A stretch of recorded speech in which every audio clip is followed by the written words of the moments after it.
Alors tu vois, par exemple, sur ton dernier investissement, tu as mis de l'apport.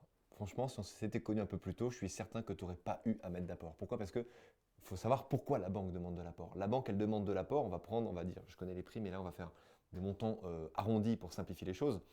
Admettons que tu veuilles acheter un bien immobilier au prix de 100 000 euros. La banque va te demander, si tu ne défends pas forcément bien ton dossier, elle va te demander de mettre 20% d'apport et elle va apporter les 80 000 euros restants.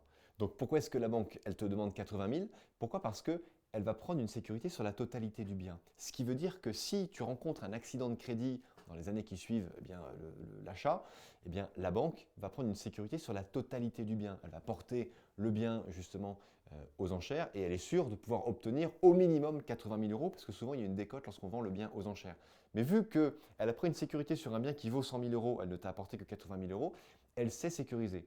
Alors que si tu avais suivi mes conseils, mais bon, tant pis, on ne se connaissait pas à l'époque, c'est de dire que tu demandes à la banque 100 000 euros, mais tu lui prouves par A plus B, avec notamment un avis de valeur émis par un agent immobilier ou un notaire, l'idéal c'est d'en avoir trois, qui montre que tu lui demandes 100 000 euros pour un bien qui en réalité en vaut 120 ou 130. Donc montrer que tu as fait une bonne affaire. Ce qui veut dire, pour résumer, que le banquier ne te demandera pas d'apport si tu sais lui prouver que tu fais une bonne affaire. Parce qu'elle prend une sécurité sur un bien qui vaut 120, 130 000 euros, alors que toi, elle va te donner uniquement 100 000 euros. Et toi, 100 000 euros, c'est le prix que tu as convenu avec le vendeur pour devenir propriétaire.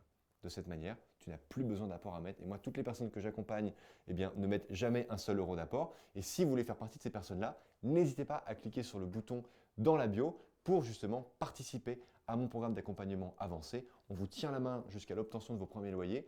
Et pour cela, il faut candidater. Donc allez-y, cliquez et rejoignez la communauté.